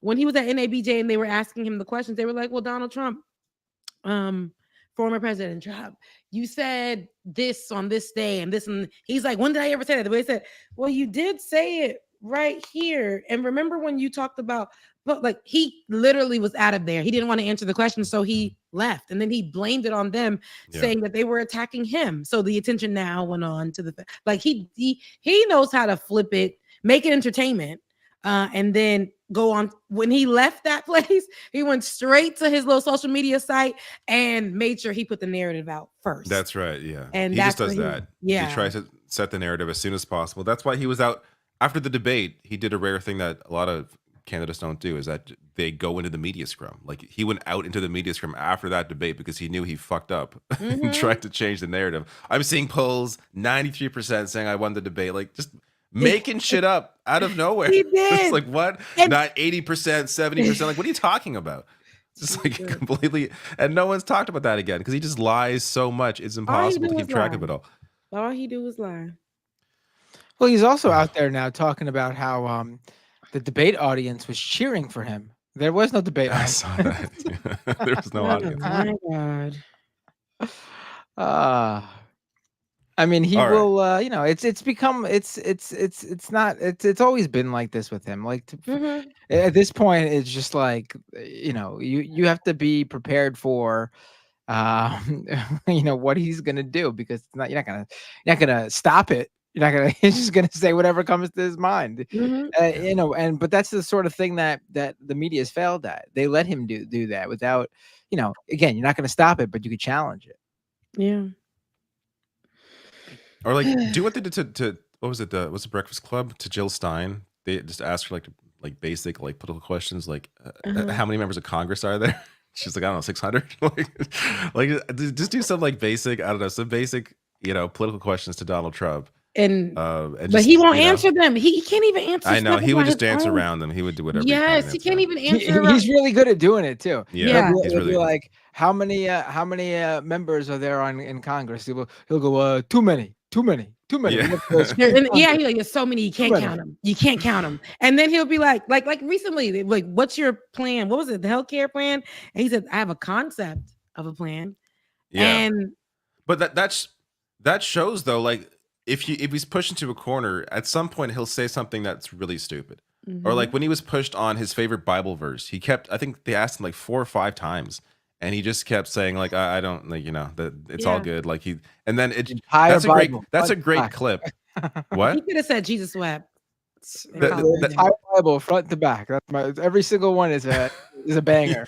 But that's why that clip is still played today, or at least I still play it today, because it is so it's so illustrious of like who he is. Like, this is like when he's pushed to a corner, you can find gems where it's like it exposes how much of a fraud this man is. And then he finally gave up because he's like, these people don't care if I know about a Bible verse or not. Then he went up into the front of the church people and was like, listen, I ain't a Christian, but I will make sure if you vote for me, I will fix the elections to make sure it's a Republican that wins every year. Like, he sat down and said, you know what? I'm going to stop pulling up to these places knowing I don't love the Lord. And I held the Bible upside down. They asked me about verses.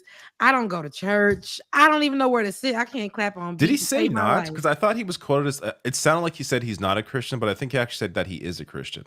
Like all of the quotes were saying that he is, but it sounded like he said he's not. But that was a weird clip. Definitely, I took it as him saying that I am not a Christian, but if you vote for me, which they, So, which is true. That I think a lot of them know that he's not religious, like, but they Yeah. don't care because they vote. but they don't care. But they still utilize him, especially evangelicals. They will utilize him for their Right. right talking points. They will tell people were literally saying it. That's when I knew, no, I can't deal with this. But people were saying in their pulpits, like, this is God ordained. God wants this for the country. Donald Trump is what God wants, because, and they didn't have any other law, no nothing. At all the laws that he wants to put in place that are not godly, if we talk about it being something that Jesus would do or the Christians would do, they're not godly. They just hold on to the one about abortion.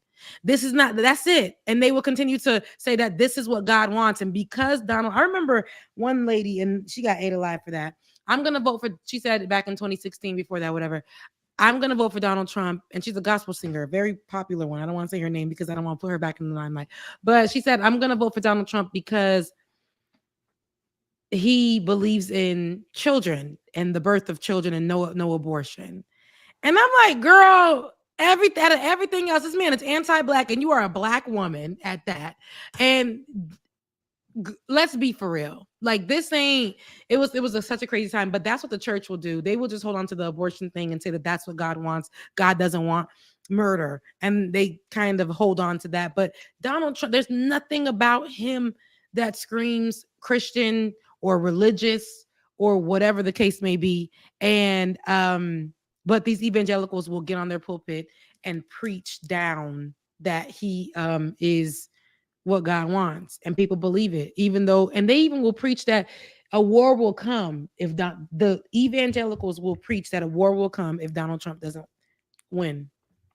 And that's another scary rhetoric. So, yeah, no, I mean, they you know, this is like we're discussing this because we're having a nice conversation, but this is like, I don't think this is news to anybody. You know, it's been out there. Yeah. Oh yeah, there was something I wanted to say. We moved on really quick to the Canadian stuff, but that Matt Walsh video, I just wanted to go back to really quick while we wait for David to come. Oh, David's back. I looked away for a second, and he's here. I know, but I was gonna say, because I mentioned we watched that video on the Majority Report earlier today, and what I thought was interesting with Matt Walsh, what he was saying, what his argument was, and Ryan Grimm, we discussed, did a great job, but Matt Walsh kept saying, like, I'm anti-intervention, but what he really meant, what he was really saying, was he's anti us doing something after we've already done absolutely what we do to a country like Haiti. Absolutely. Like, his problem, he doesn't voice his problems with the intervention when the U.S. is doing the coup. He voices his problem with interventions when the U.S. feels like they need to do a little something for some of the people who are most affected by what they just did to the country. Yeah. His anti-intervention, he's saying that when Haitian people are being allowed into this country legally, but he wasn't, picketing and protesting when the U.S. was doing the coup. Yeah, that's all they're this idea that anybody on the right cares, any of these media figures care about, interventionism, or like, what the US, basically they're motivated by the idea of the money should stay, at home. But they're never out there when this shit is going on. Like, are they right now? Are these guys leading the voice that are the leading voices against the help being given to Israel as they're committing genocide? Like, is it Matt Walsh and Ben Shapiro out there that are arguing against? Like, fuck yeah. Like, they're so full of shit on this idea that they're anti-war or anti-intervention. Like, I'm sick of us getting involved with Israel. I would love to hear Ben. I'm sick of us getting involved with Israel. Can you imagine? Like, it's just, they're so fucking phony. I feel like we just give too much support to Israel. We need to be anti-Israel when it comes to Israel. No more Israel. No more helping Israel. That's a pretty good impression, actually. I can't get the pitch down, but I could do the really fast. Oh, I can do the pitch. I can do the pitch, It but I was can't do the voice. fast. Thank you. Yeah, that's pretty good. That's pretty good. It was fast. Yeah, we gotta get out of Israel. We gotta get out. No We're more helping help Israel too much. We're helping Yeah. Israel too much. Yeah, I'm Get too much support. That's I'm fast. morphing into like a 1930s gangster. I'm going, hey, see? No more help to Israel. Yeah. Helping Israel too much. Saying, yeah.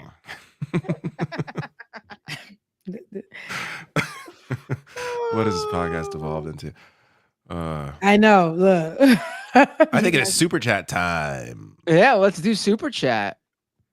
Rebecca, do you have super Oh chats? yeah, you know I ain't got no super chats yet. I'm not monetized right now That's on the page, right. but in October they told me to apply again, so I will be applying for that. I'm fighting tooth and nail, so we're gonna get that popping. But I did get some cash apps, and I'll read them, and then I will be out of y'all here in my bed.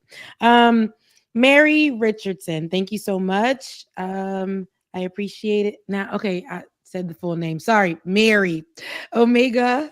Thank you for sending love and support my way. Thank you so much. Cameron for Cancer Free. Congrats, Leftist Queen. Thank you so much for that. That was my news in June. And Christopher Stewart. Said your full name. Sorry. Gosh, I suck at this. That's a really popular last name, so Okay. Thank you so much for yours. Thank you. I appreciate it. But for justice for Marcellus Williams. I believe it's the story of the child, the young boy that was hung. Let's see. Elaine, thank you so much. And hold on, something just came in. That was Elaine. Thank you so much, Elaine. David, for Vance attacks his constituents, that's the story. I appreciate it. And then hold on. Charlie, thank you. The mod, I appreciate it. And Parker, and that's what I got there. Thank you so much, y'all. I really appreciate it. I love y'all. I love that I came on tonight, and I love that I was with my guys, and I will see y'all next Thursday. Love you. See you next week. Bye. Bye.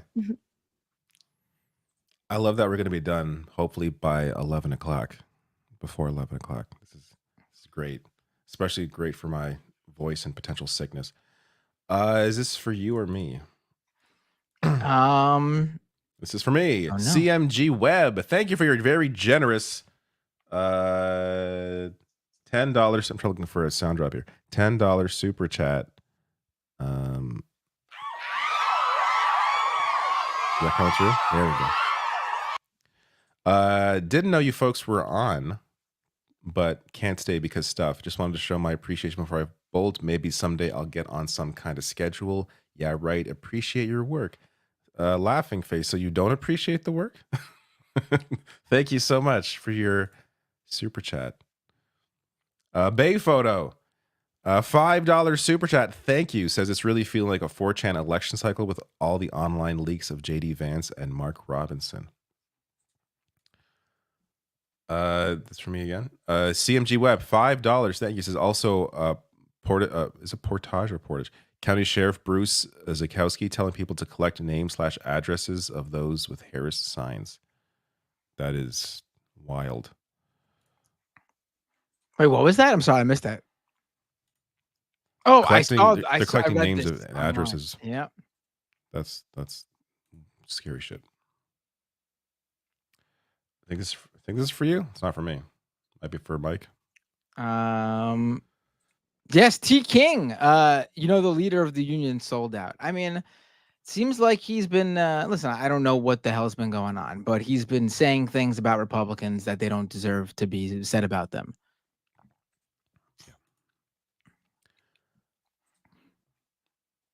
Not for me. Nope.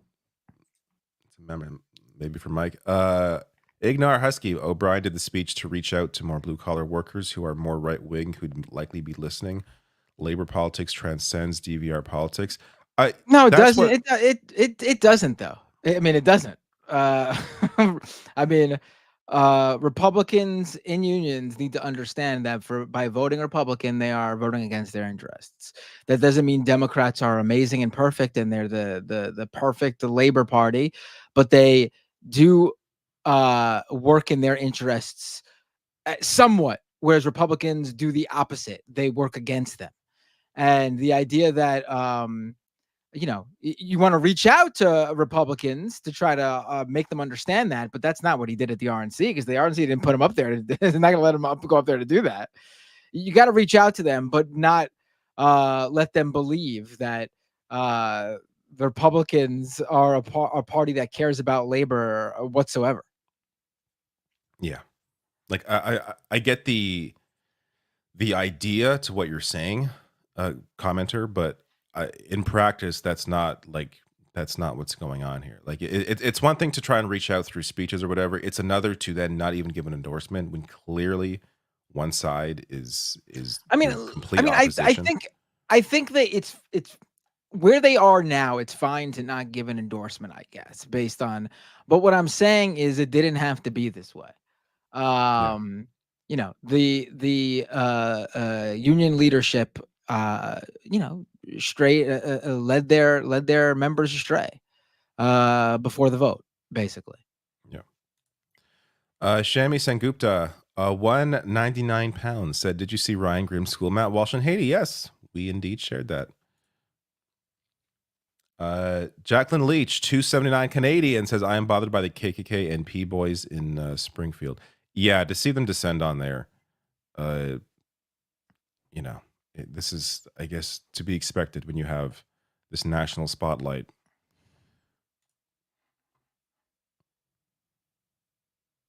This for you? Oh, is it for me? 1 second. No, it's not for me.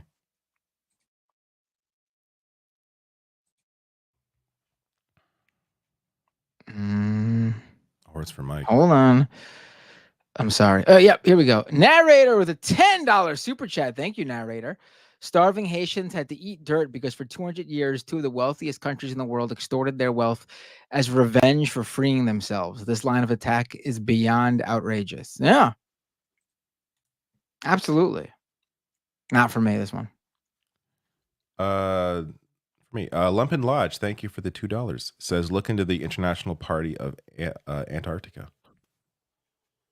I do not know anything about that. T-Types with a super chat. Mass weaponization of hate speech is why Nazi propaganda should be illegal. The most brazen and hateful should be afraid to speak up.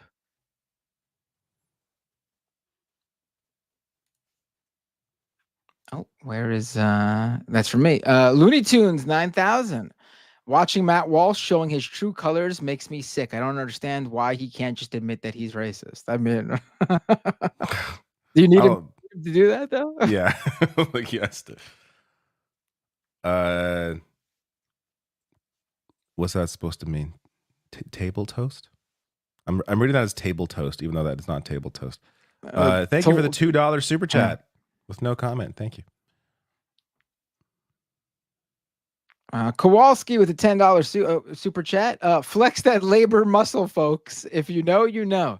Oh, I do know, Kowalski. It's a little bit of an inside joke from our stream.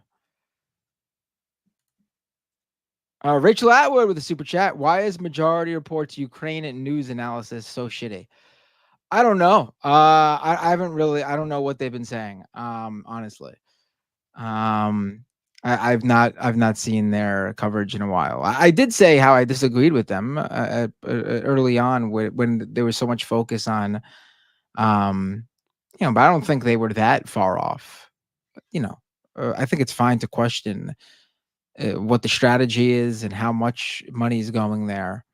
But I don't think there's any argument to be made about supporting Ukraine is the right thing to do in this specific scenario. The Critical Plug, thank you for your $10 super chat. Says, "I seen that pig Brandon Tatum's video on the pet eating propaganda. I don't know who that is. Have any of you had a chance to watch it? And by the way, Becca's video on it was amazing." I don't know who Brandon Tatum is, so I've not seen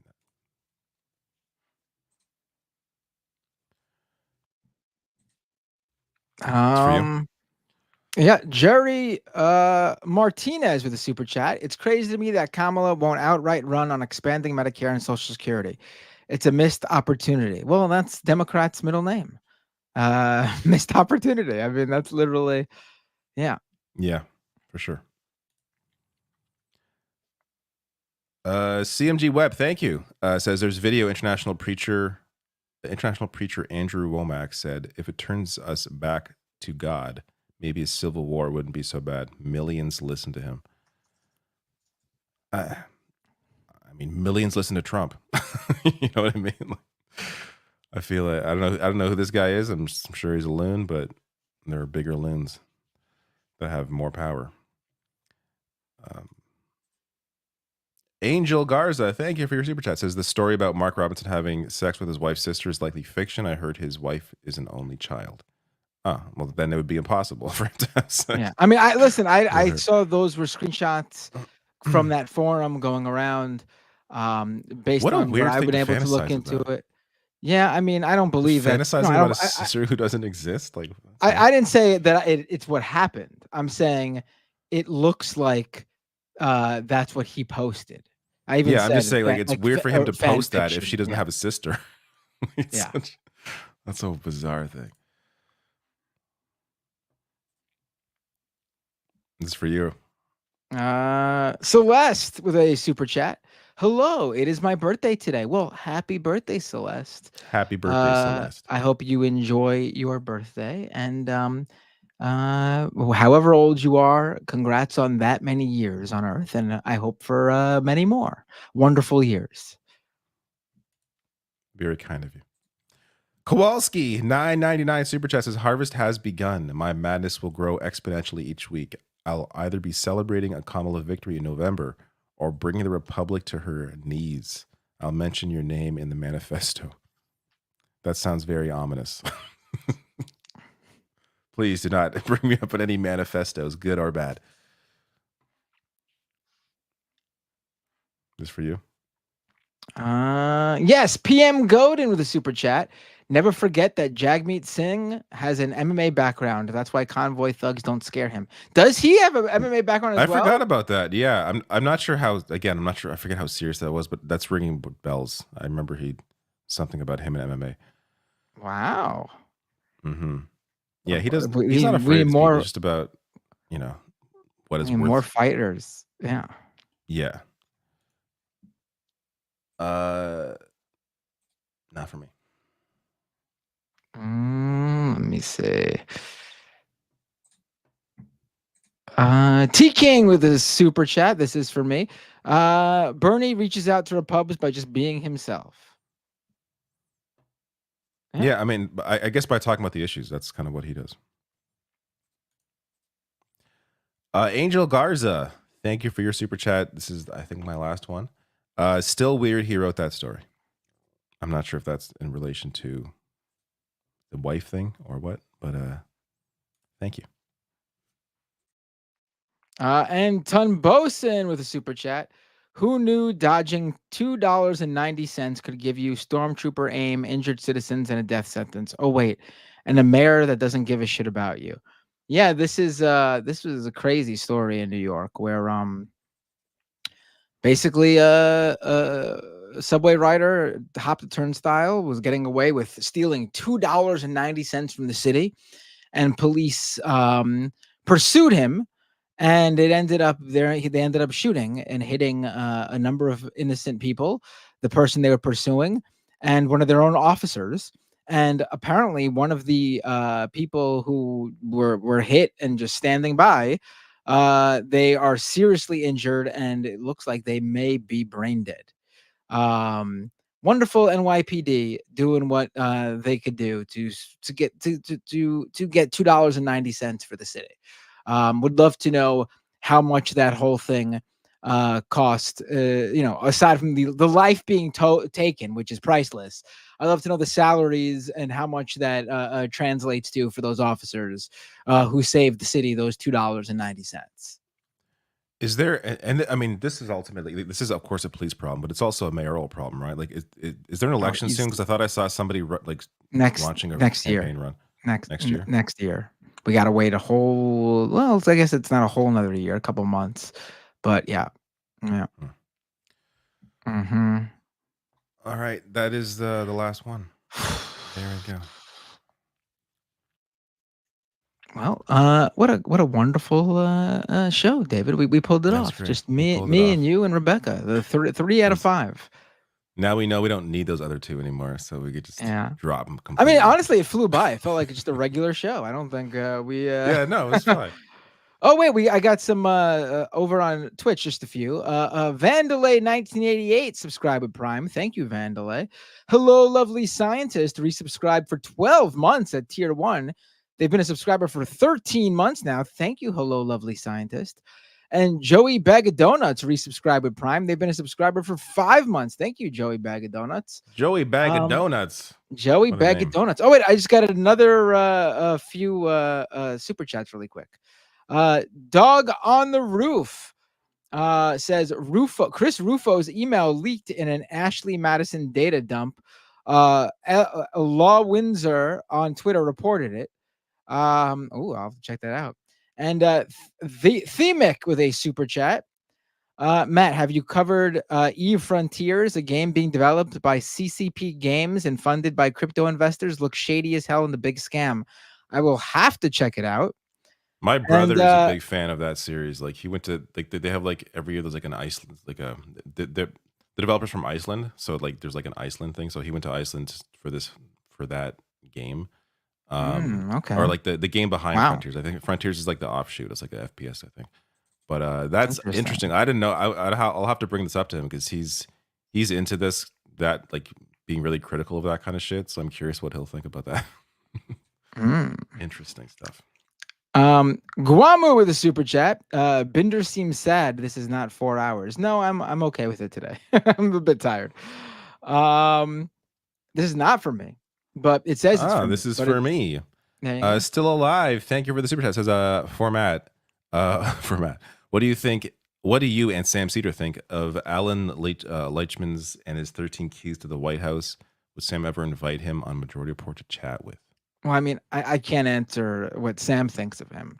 From what I've heard, it sounds like a bunch of bullshit, honestly. It sounds like a bunch of shit some guy threw together to like provide like, a LinkedIn style inspiration porn for liberals, honestly. That's what it feels like to me. But that's just my opinion. Sam would likely invite anybody on the Majority Report. So, the question is, would this guy go on? I think this guy's having a moment, so he probably would think he's too big, but who knows? Spastic is with a super chat. Fries or onion rings? That's very easy. Fries all day, every day. Not a big onion rings guy. For me, it depends on the place. Not who's got an onion ring that's better than their French fries? A&W. Do you have A&W in the US? I mean, you could buy like the cream soda, but we don't have at least around here in New York, we don't have the way they season them. It's really good. Harvey's, which I think is also just Canadian, but Harvey's has good onion rings too. But apart from that, I mean, then again, most places don't offer onion rings unless it's like a sit down restaurant. But depends. Fries are good too. Last one, interview Jill Stein. I have 0. I don't do interviews generally, so I'm not going to be interviewing Jill Stein. There we go. All right. You're not going to interview Jill Stein, David? No, Unbelievable. There's a lot of calls out there. Got to bring on Jill Stein. That's the first person I've seen ask me to interview Jill Stein. No, I have no interest. I just want to acknowledge the one person in my Twitch chat. I stream on Twitch every week. I just never acknowledge the chat. But thank you, EF4IRY Thirsty, whatever that's supposed to mean. Says, how does David only have 10 viewers? He's the best commentator in a long time. Well, it's because you're on Twitch, and I don't have an audience there, and it's impossible to grow an audience there for me. So come to YouTube where you will find other like-minded David's got individuals. actually, as of right now, I know David's got a huge YouTube audience, but I'm looking at the live viewer analytics on StreamYard, and I got it just jumped. I now have 10 more viewers on YouTube than David. Wait, with all of his do they have that? subscribers. What are you looking at? You never knew that? Look, go put your mouse right over that little eyeball on the video screen. It shows you everybody's. Oh my God! channel. I never knew that was there. You never knew. Oh, I check that all the time, and when I see it, Oh, I have I'll a be little. checking this all the time now. I have a little celebration whenever I'm beating you guys because you guys have like 10 times the subscribers I have. Yeah, well, to be fair, you do mostly live streams, right? So That is like true. your I would like to audience. start doing more videos, and I don't want to say less live streams, but more videos. But I just haven't been able to sit down and force myself to do that yet. Yeah. Well, I will say though, clearly Twitter is our best performing platform with 2,000. I just don't believe that. I just don't believe that. Well, it feels good to see that number. It just feels like a bunch. I will not question it. We have Yeah. that many people watching us on Twitter. Fantastic. Right. Just people just love us on Twitter. They're just Yeah, big. apparently. That's where they have Leftist Mafia watch parties on there. There's a whole. There likely is going to be companies that like see this, like their own live stream on Twitter, like the analytics, and going to falsely like put together like events or things, thinking Oh, they I'm have sure a it's much already bigger happened. audience than they have. Yeah. Yeah. It's yeah.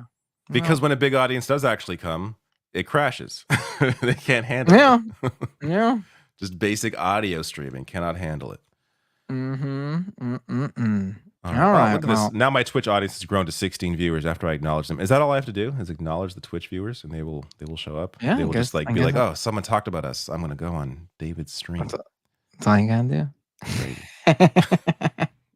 All right, everybody. Good night. See you all next week. Oh wait, hold on. I got What? so I got Oh my God! I What? got a 3 more have come in. Oh, wait, not that yeah, one. I did This get one. more. I didn't see that. Tunbosin with a $10 super chat. The mayor phone seized by the FBI. His police commissioner just resigned because of his twin was doing a dirty parent trap. We got several progressives in the race again. This time, let's get it right. Yes, all the progressives There need should to be figure one. out who's got the most momentum behind them. Yes. And then it's early now. They could all stay in and figure it out as we get closer. But once it becomes clear, everyone's got to drop out except for the one, and everyone's got to unite behind that one candidate. Let's not fuck around. Yes. And Tunbosin with another super chat. NYC isn't a hellhole. Our politics kind of are, though. Yes, New York politics suck. We are the worst, especially Democratic New York politics. You would think, oh, New York super progressive. No, we have we have the worst state Democratic Party in the country. You see, Yeah, like you have to for you the see, state like, that you are. you literally see like state Democratic parties in red states, like fighting against in the Senate, the state Senate, and things like that. You have purple states where like Dems have a majority by like 1 seat, and they're like completely taking over and passing progressive legislation. And here in New York, we got the worst state Democratic Party who are like, oh, we can't pass what we've been touting for years now because the few Republicans in our state might not like it, and the businesses are saying that they don't like it, so we need to kowtow to them, and it'll make us look good, right? And then they do that, and the polling comes out, and everyone thanks the Republicans for stopping whatever it was, as in everyone, as in the businesses, the small businesses, the businesses. And Democrats take the blame from the people who wanted that thing done, and they drop in the polls. I'm specifically talking about the congestion pricing, where Kathy Hochul came out and said, we got to pause the congestion pricing. I'm hearing from businesses, they're very worried how it'll affect their business. And now polling is coming out showing that the businesses are thanking the Republicans for doing it when they had no role. They had no role. They're a minority here. And the people who wanted the congestion pricing are blaming Democrats, which they should be. And Democrats, and Kathy Hochul especially, are tanking in the polls. Good. They deserve it. They deserve it for everything they've done. It's their fault we don't have the House right now. Remember that. It's the New York State Democratic Party's fault that the U.S. Congress is run in the House is Republican run. It is the New York State Democratic Party's fault that's why that is the case. Remember that. Well, Andrew Cuomo, I'm sure, is sitting back at home happy about that.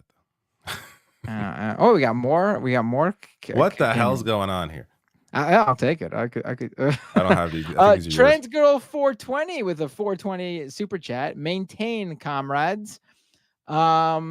Next, the man triple 001 says, if there's a wrestler that gets elected to president, I hope it's CM Punk. I like CM Punk, but I don't know. I don't know if he would do that. And Transgo 420 says, sorry, only meant to say maintain, comrades. Look at this. I now have 20 people on Twitch. My God.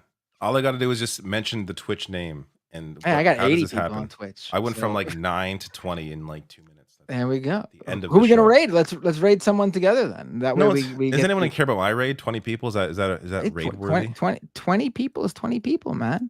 I forget how to do it. That's why I'm questioning doing it. Well, if you don't want to do it, is it / raid? What is it? No, you could just open up the little the dashboard, the stream manager. Oh, you can raid in there. Oh, there it is. Yeah. And then click the little parachute button at the bottom. That's what I do. Should I raid this Matt Binder? He has 81 viewers right now. No, I mean I'm leaving now. So who should we raid? Let's see. I see Dan from the web. I know him. Dan from the web is on. We raided Dan from the web last week though, I think. Well, so I did raid someone. Oh, okay. Wait, do we raid the same person? Okay, well, who else is That's usually what we do. Me and Mike, we raid the same person. Who else? And then they get all excited that they got the Leftist Mafia raid. I on right now I see Actual Jake, Complainy Laney, Hamozy Goat, Riverboat Jack, Jason Society. What does everybody on the StreamYard think? Who should we raid? I got someone say Adrian Vixen. I follow Adrian Vixen. I don't see them on.